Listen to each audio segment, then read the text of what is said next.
Hello everyone, I am Dr. Santosh Kumar, Orthopaedic and Joint Replacement Surgeon based in Kolkata, and I am here to talk to you with regards to every orthopedic problems that you have been facing. You can always ask me, and we will be uploading our educational videos regarding various orthopedic problems. Previously, we have uploaded various orthopedic videos, various informative and educative videos regarding hip, knee, spine, fracture and various orthopedic problems.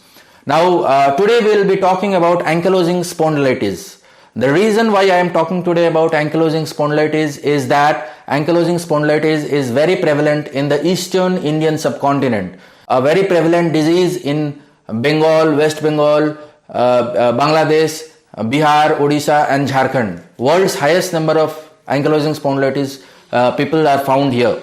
Now, ankylosing spondylitis is not just a disease which affects one particular area of the body, one particular joint. It affects various areas of the body, but predominantly it affects the axial skeleton. What it means is the midline skeleton, and then it affects the other organs also. This is a genetic disease which is inherited in our genes. Now, just because the gene is there, it will manifest, it has a predictable manifestation. It's not like that. The gene can be silent sometimes, the gene can be mildly active sometimes, the gene can be severely active sometimes, the gene can manifest as this way sometimes, it can manifest in this way sometimes, and the gene which is associated with this disease has been identified to be HLA-B27, and this gene can be marked and easily diagnosed. Gene marking is not an issue now. Along with that, to diagnose ankylosing spondylitis, we have certain clinical criteria. There are certain major criteria and there are certain minor criteria. The major criteria include sacroiliitis, uveitis and things like that, and fusion of axial skeleton and presence of HLA-B27, which in itself is a major criteria, and there are certain minor criteria also. Now, one of the reasons why we are discussing ankylosing spondylitis is because it affects the youth. It affects very young people. Before that we have discussed about osteoarthritis, we have discussed about various types of rheumatoid arthritis, osteoarthritis, fractured neck, femur and all. So basically these things affect the seniors in our society, the elderly, but ankylosing spondylitis affects very young people. So it is all the more significant for us to know about that and to treat it and to limit the damage that ankylosing spondylitis does to our body. Now, ankylosing spondylitis is basically a disease of the axial skeletal system. What it means is that the whole spine is affected and the hip joints are affected. So this is basically a disease of the axial skeletal system. Now, our spine is, as you know, previously also we have discussed in our videos how the structure of the spine and the various problems and elements which are associated with spine we've already discussed. But just to have a quick recap, our spine is made up of chain of bones, like a chain of bones. 31 bones are there. 7 of them are in the neck, 12 of them are in the chest, 5 of them are in the back, and another 5 in the tailbone. So total 31 bones are there, and this forms a very mobile unit. This forms a very mobile unit, and these small bones are joined by joints which includes the jelly-like material which is known as the disc, and then there is facet joints, and then they are covered up in the front by a ligament called ALL, and in the back by a ligament called PLL.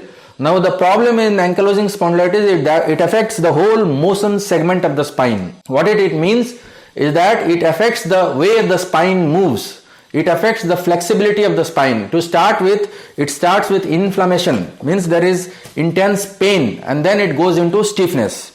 Now, people with ankylosing spondylitis, they may have a change in posture, stooping posture and all, which is a result of fusion. The disease starts as inflammation in the disc. What is disc? Disc is the jelly between the two vertebral bones, and it starts as a subchondral inflammation between the disc, and the disc narrows, and finally they start fusing with each other, thus inducing stiffness. Along with that, the facet joints which are behind the disc, they also start fusing, and the flexibility of the spine is greatly jeopardized. The reason being that there is a ligament in front of the spine. It's a tape-like ligament in front of the spine which is known as anterior longitudinal ligament.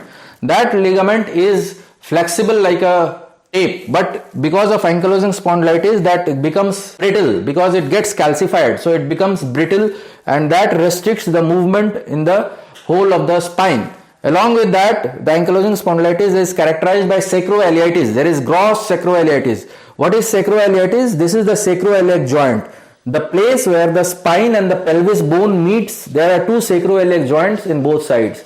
So basically it's a lower back. So it is characterized by inflammation in the sacroiliac joint. So as we can see, it involves the anterior longitudinal ligament, which is known as ALL, and that involves, there is intense inflammation in the sacroiliac joints.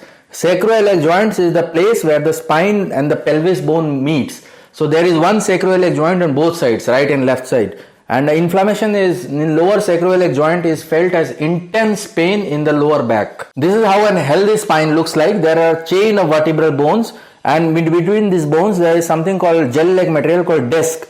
And behind this disc is joined by facet joints. So this is how a healthy spine looks like. In ankylosing spondylitis, there starts inflammation in these discs, and this inflammation in the disc leads to stiffness and fusion of the bones, and thus diminishing the flexibility in the bones. Along with that, the facet joints are also affected because of inflammation. So this is how a normal spine looks like in the cross section. This is a cross section. So in front there is a flexible tape-like ligament which is called ALL, anterior longitudinal ligament, and this ligament gets calcified because of intense inflammation.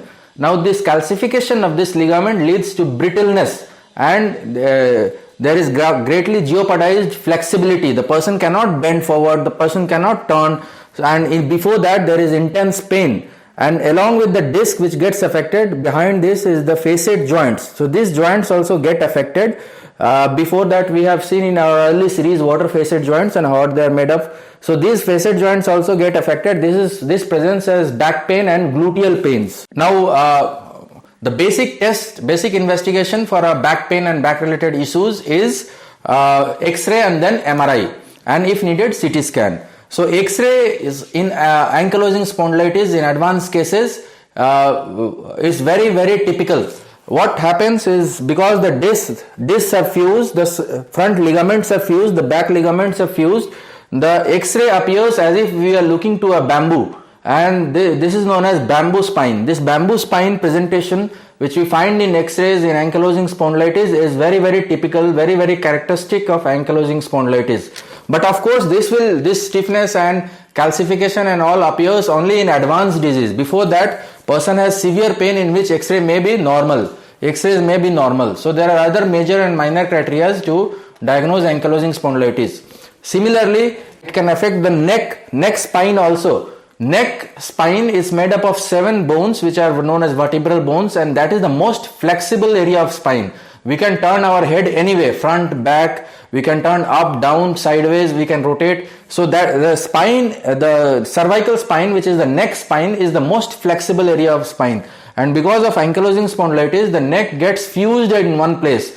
For example, if it is fused looking downwards, then it is very difficult for the patient to look upwards. The person with fused neck cannot elevate the head or turn right, left, up, down, nothing is possible. This is a very, very difficult situation to deal with, and the treatment is also very difficult. But all these X-ray changes appear only in advanced disease, only in advanced stage of the disease. Before that, there will be pain, and X-rays will be normal. So that is the problem.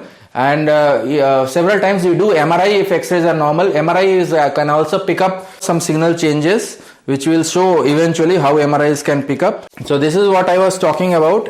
In advanced cases, the spine gets fused, the ligaments get fused, and it appears as a one stiff bamboo, which is known as bamboo spine.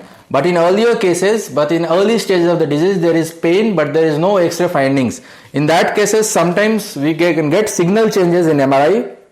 Like MRI basically picks up the magnetic signals, and there are normal signals, and then altered signals can be picked up in much earlier stage of the disease before the X-rays can pick up any changes. So MRI also form essential part of the workup to diagnosis if needed. So we have seen that the ankylosing spondylitis affects the spine, which involves the lower spine, that is the back, the sacroiliac joints, the cervical spine, that is the neck. But along with that, it affects several other parts of the body, which include the rib cages and the chest also. Now our rib cage, it's made up of 12 ribs on each side, is a very expansile part. With deep inspiration it expands up, and with expiration it goes back. So because of ankylosing spondylitis, it starts fusing the joints. The movement of the rib cage is greatly jeopardized. So we can measure with tape how much the rib cage is moving on deep inspiration and how much it is moving on deep expiration. So that movement is greatly affected in ankylosing spondylitis. Thus it affects the breathing capacity of the person. It affects the tidal volume, it affects the reserved volume, it affects the overall expansion of the lungs and chest walls, and affects the breathing capacity of the person. Most commonest presentation of ankylosing spondylitis is with back pain. Person presents with back pain, and before stiffness appears, before fusion starts occurring, we have to diagnose it, we have to pick it up, and we have to do multiple stretching exercises are done. Multiple stretching exercises like yoga and all other stretching exercises are done to keep the stiffness away, to minimize the stiffness or to delay the stiffness. So flexibility exercises form a very important part, undoing or minimizing the stiffness in ankylosing spondylitis. Stiffness involves mainly the joint, mainly the spine and the rib cages. Along with that, ankylosing spondylitis, in many times it affects the hip joint, which presents as a groin pain and thigh pain, sometimes radiating to knees. So that groin and thigh pain is because of hip joint affection of ankylosing spondylitis. There is a painful limp. Person may be limping, there is painful limp, and the rotational movements of the hip joints are greatly diminished. In earlier stages we can X-ray, we can pick up changes. If needed, if we have doubt, we do MRI to pick up even earlier stages, signal changes. So we can see that in early stages, even the ball and socket joint is preserved. But in later stages, when the fusion occurs, the ball and socket joint is not preserved, and it appears as if the ball is fused with the socket. There is no space, it becomes one bone type. This is known as ankylosis. Now this ankylosis can be fibrous ankylosis or bony ankylosis. In bony ankylosis, we can clearly see that the bones have fused. In fibrous ankylosis, we can still see in X-ray that joint space is preserved, but movements are greatly diminished, and there is pain in hip joint which can be radiate down the thighs to the knees. Several times pain in hip can be felt at knee also, because hip and knee have the same nerve supply, and in the thighs also the same nerve supply. So it appears that the groin pain is coming down to the knees through the thighs. And along with that, the person has got a painful limp, painful walking. All these things are there. Rotations are decreased in hip joint. Now we saw that ankylosing spondylitis affects predominantly the spine, the upper spine, neck, the lower spine, the back, and even the sacroiliac joints. It affects the rib cages, it affects the hip. Along with that, it has got other non-skeletal manifestations, which means it has got manifestations which are not part of the bones. Non-bony manifestations are also there. For example, the person may feel chronically fatigued. The person may feel they're tired much more easily. There can be changes in the eyes, which are known as uveitis. Any ophthalmoscopy examination should be able to pick up the eyes changes, which are known as uveitis. There is depression, there is heart disease, and because it's an inflammatory disease, it affects our intestines also, which can be which is known as inflammatory bowel disease. It can cause other immunogenic skin problems like psoriasis. It can cause heel pain, and it can cause rarely softening of bones, but majority of the times it can cause thickening of bones also. So just to have a recap, ankylosing spondylitis non-bony manifestations, non-skeletal manifestations include fever, fatigue, pain in lower jaw. In eyes there is uveitis, redness and inflammation in eyes can be seen, and any person with ankylosing spondylitis should have regular eye checkup to minimize any problems with uveitis, because this uveitis, the changes in eyes, are a very characteristic feature of ankylosing spondylitis, and it is used as one of the major diagnostic criteria of ankylosing spondylitis, major clinical diagnostic criteria of ankylosing spondylitis. There can be pain in rib cage, such as especially when you exhale.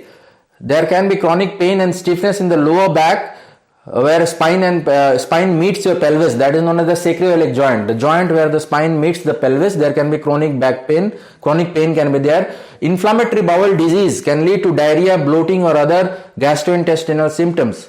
Pain that get worse with inactivity. Now most of the stiffness pains of our musculoskeletal systems in ankylosing spondylitis, they get worse with inactivity. For example, if a person is sitting idle, person is sleeping, the pain increases once the person gets up. So it is very recommended to have an active lifestyle, do regular stretching exercises, flexibility exercises in ankylosing spondylitis.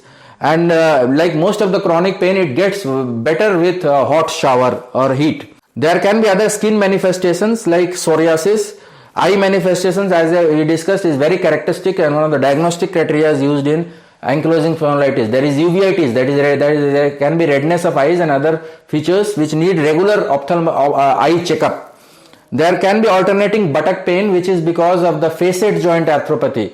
The facet joints inflammation pain is characteristically, it comes to the buttock areas. And there can be pain in your heel or foot in ankylosing spondylitis. Hip replacement, if hip joint is affected in ankylosing spondylitis, hip replacement is a life-changing surgery.